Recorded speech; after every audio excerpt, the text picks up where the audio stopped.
The rain drummed against the 42nd floor windows of Hartwell and Associates, each droplet catching the amber glow of the city lights below. Margaret Chen sat at her desk, the same mahogany fortress she had occupied for exactly 20 years, 3 months and 16 days. Her fingers moved across the keyboard with the practiced precision of a pianist, transcribing the final correspondence of a man who no longer needed her words. She didn't look up when the elevator chimed. She didn't need to. The sharp click of Louboutin heels against marble announced Victoria Hartwell's arrival like a war drum. Margaret had learned to recognize that particular rhythm years ago, confident, impatient, cutting through the silence of the office like a blade through silk. Margaret. The voice was crisp, authoritative, carrying the weight of inherited privilege and practiced disdain. Clear your desk. Security will escort you out in 30 minutes. For the first time in 20 years, Margaret's fingers paused above the keys. She looked up slowly, meeting the ice-blue gaze of the woman who had never bothered to learn her last name, despite seeing her every day for 2 decades. Victoria Hartwell stood like a statue carved from marble and malice. Her blonde hair was pulled into a severe chignon, her black Chanel suit fitted to perfection. She was beautiful in the way expensive things were beautiful, cold, untouchable, and utterly without warmth. In her manicured hand, she held a single sheet of cream-colored paper. "I am sorry." Margaret's voice was barely above a whisper, though she had heard every word clearly. "My husband is dead. The company no longer requires your services." Victoria's lips curved into what might charitably be called a smile, but held no more warmth than winter moonlight. "James will be taking over as CEO. We've decided to modernize our approach. That includes updating our staff." Margaret felt the words settle over her like ice water. Richard Hartwell was dead. The man who had hired her fresh out of community college, who had trusted her with his most sensitive correspondence, who had shared his morning coffee and afternoon concerns for 20 years, was gone. "When?" she managed to ask. "Yesterday evening. Heart attack. Very sudden." Victoria's tone suggested she was discussing the weather. "The funeral is Friday, family only." Margaret's hands folded in her lap, hiding their tremor. She had scheduled Richard's medical appointments, reminded him to take his blood pressure medication, brought him chamomile tea when his stress levels peaked during quarterly reports. She had been there for every crisis, every triumph, every moment that had defined Hartwell and Associates for 2 decades. "I'll need until the end of the week to organize his files," Margaret said quietly. "There are sensitive matters that require number the word cut through the air like a gunshot. James has already reviewed everything. We'll handle the transition internally." Victoria stepped closer to Margaret's desk, her presence looming like a shadow. "Frankly, Margaret, my husband's attachment to you was always somewhat puzzling to me. You've been adequately compensated for your loyalty, but that arrangement died with him. The cruelty of it was breathtaking. Margaret had given the best years of her life to this company, had sacrificed relationships, vacations, evenings and weekends. She had been the silent guardian of Richard's empire, the keeper of secrets that could make or break fortunes. And now she was being dismissed like hired help who had outlived their usefulness. "I understand," Margaret said, her voice steady, despite the storm raging in her chest. Victoria seemed almost disappointed by the lack of drama. She had clearly expected tears, pleading, perhaps even anger. Instead, she found herself facing a woman who had learned to absorb cruelty like a stone absorbs rain, silently, completely, without changing its essential nature.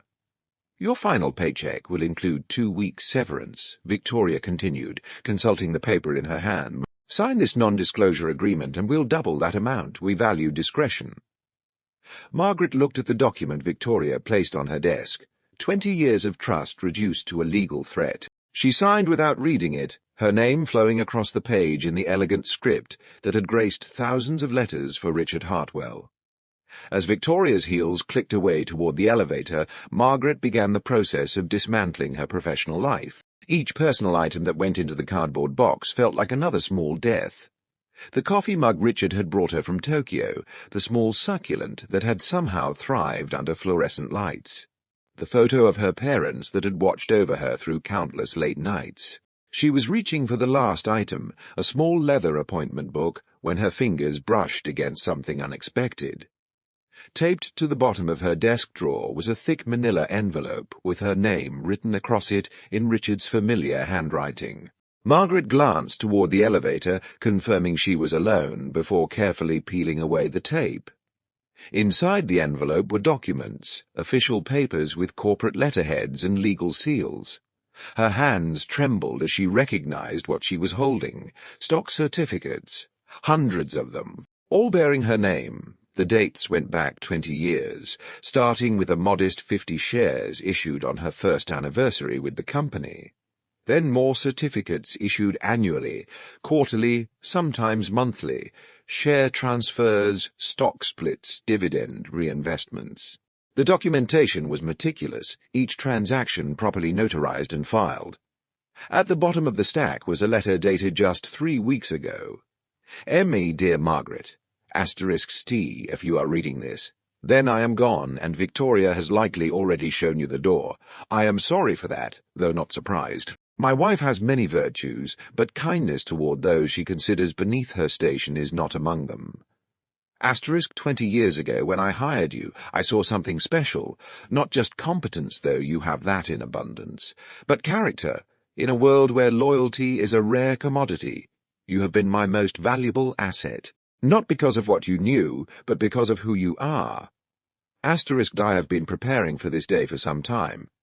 My health is not what it once was, and I have no illusions about how my family views your role in this company.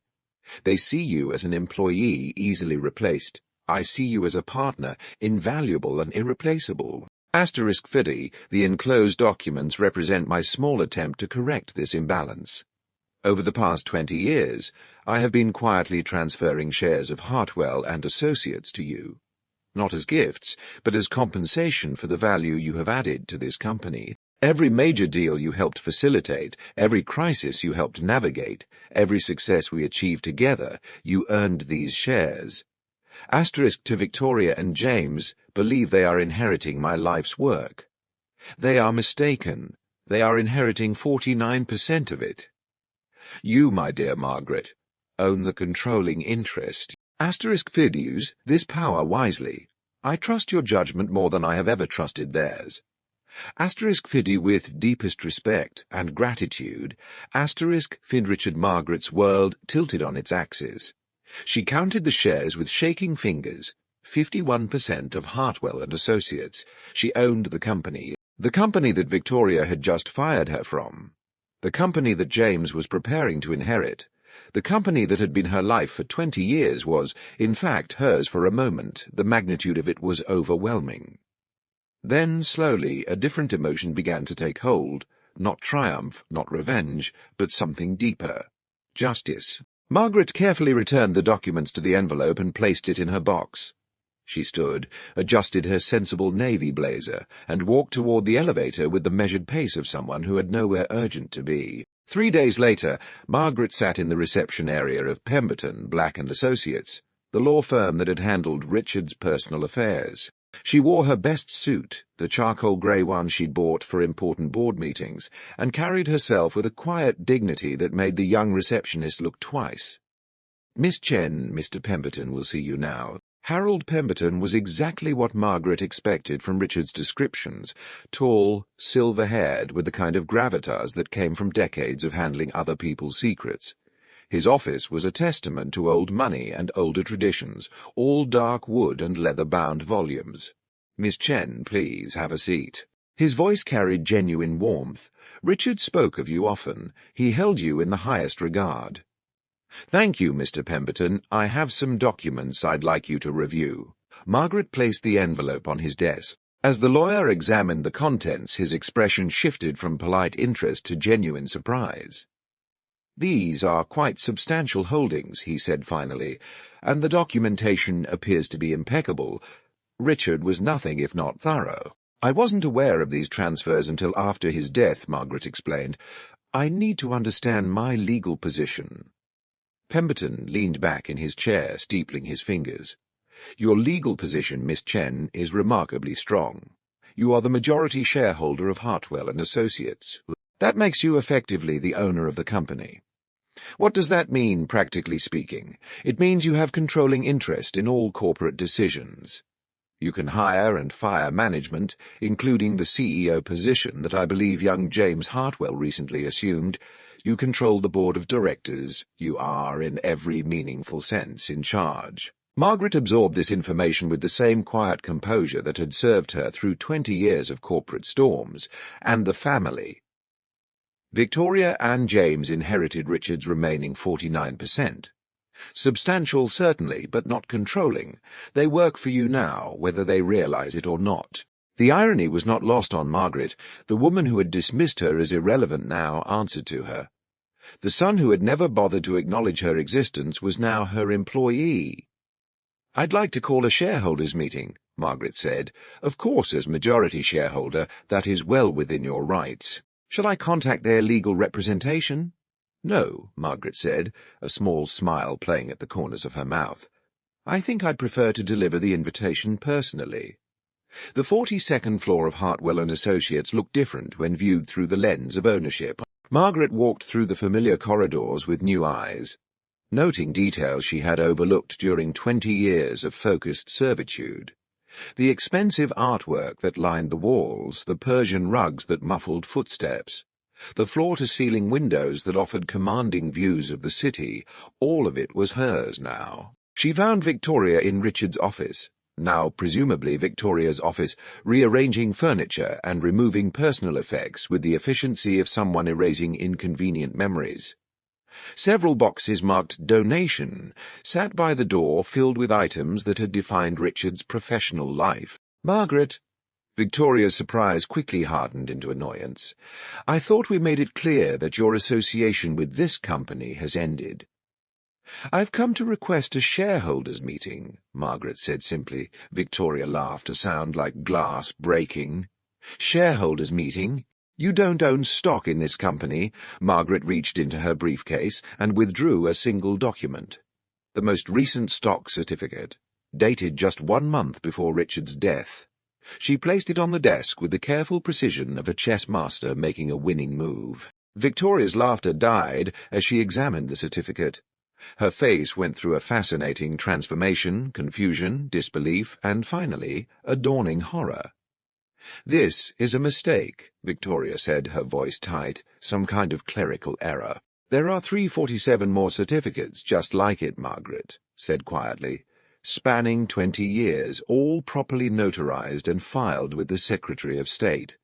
"That is impossible. Richard would never." "I am calling a shareholders' meeting for tomorrow morning at 9 o'clock, Margaret continued, her voice never rising above a conversational tone. "I trust you'll inform James, as minority shareholders your attendance is required." Victoria was on her feet now, her composure finally cracking. "You scheming little how dare you come into my husband's office with these fabricated documents?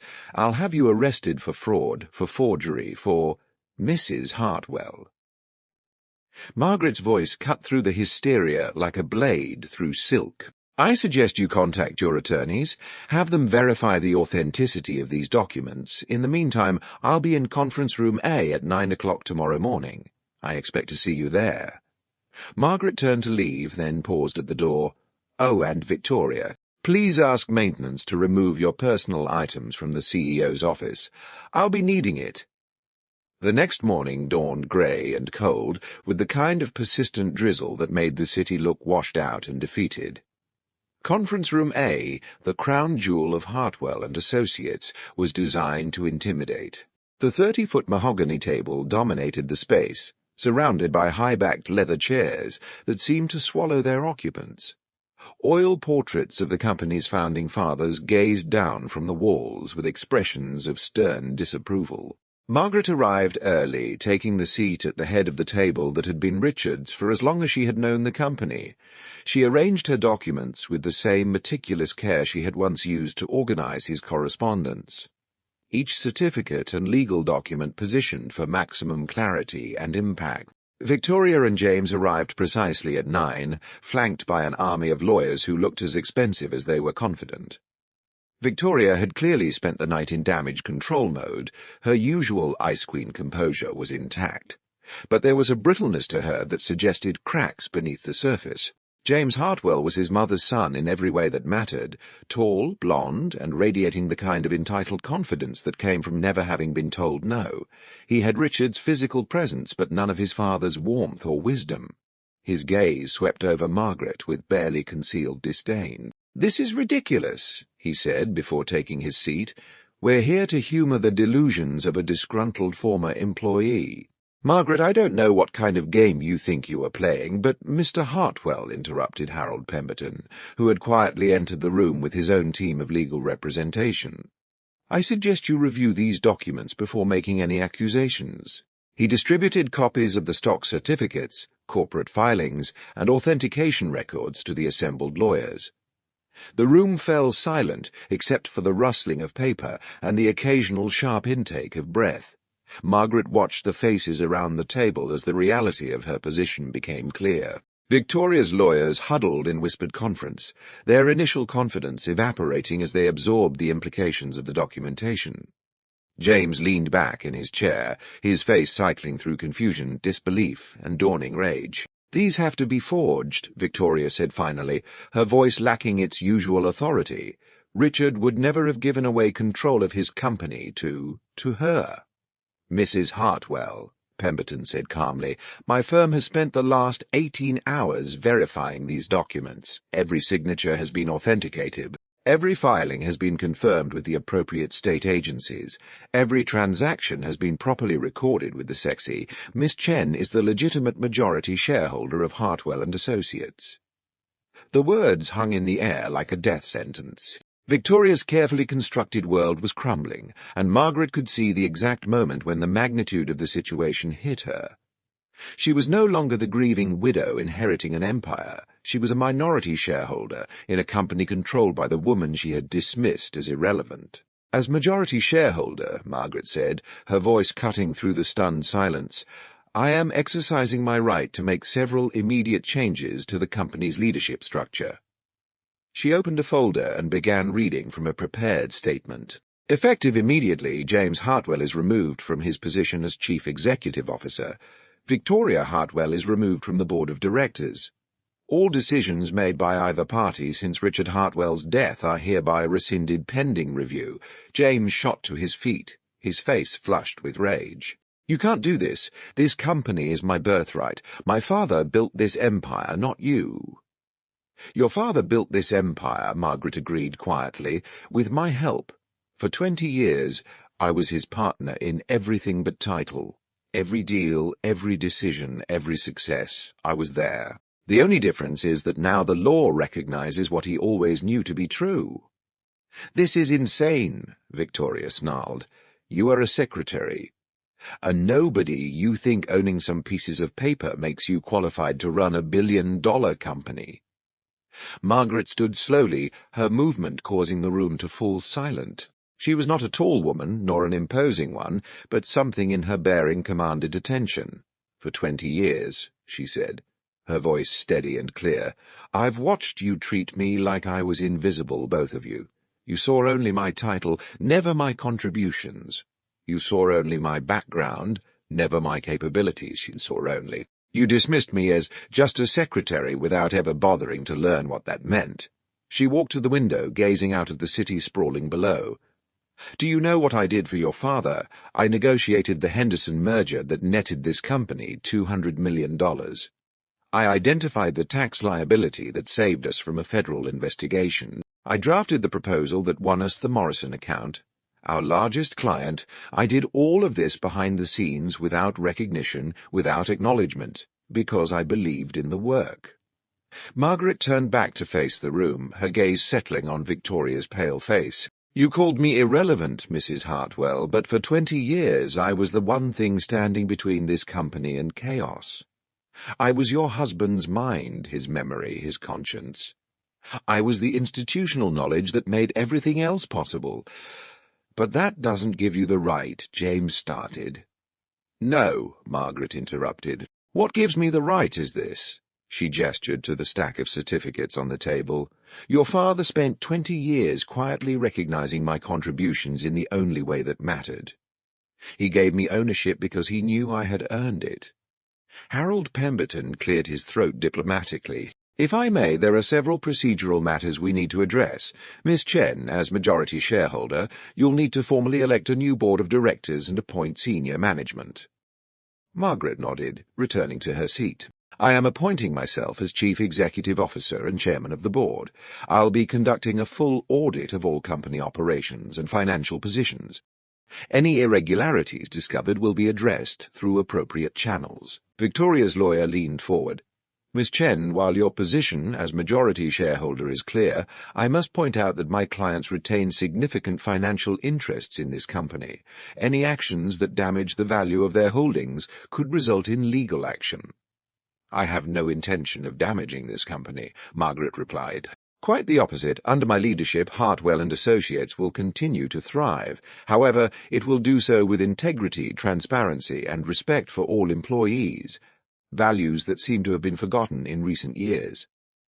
She gathered her documents with practiced efficiency. This meeting is adjourned. Mrs. Hartwell, Mr. Hartwell, I trust you'll find your way out. Security will escort you if necessary. As the room emptied, Margaret remained at the table, alone with the weight of her new responsibilities. Through the window, the city continued its relentless pace, unaware that the balance of power in one of its most influential companies had just shifted completely. She thought about Richard, about the man who had seen potential in a young woman from a modest background and had spent 20 years nurturing it in secret. He had given her more than ownership, he had given her vindication. Margaret Chen, invisible secretary, was invisible no more. 6 months later, Hartwell and Associates had undergone a transformation that reflected its new leadership. The corporate culture of fear and intimidation had been replaced by one of collaboration and mutual respect. Employee satisfaction was at an all-time high, and productivity had increased by 23%. Margaret had moved into the corner office, but she had made it her own. Gone were the ostentatious displays of wealth and power. In their place were photographs of the employees she now knew by name, awards for corporate responsibility, and a simple plaque that read, "Success is measured not by what we accumulate, but by what we contribute."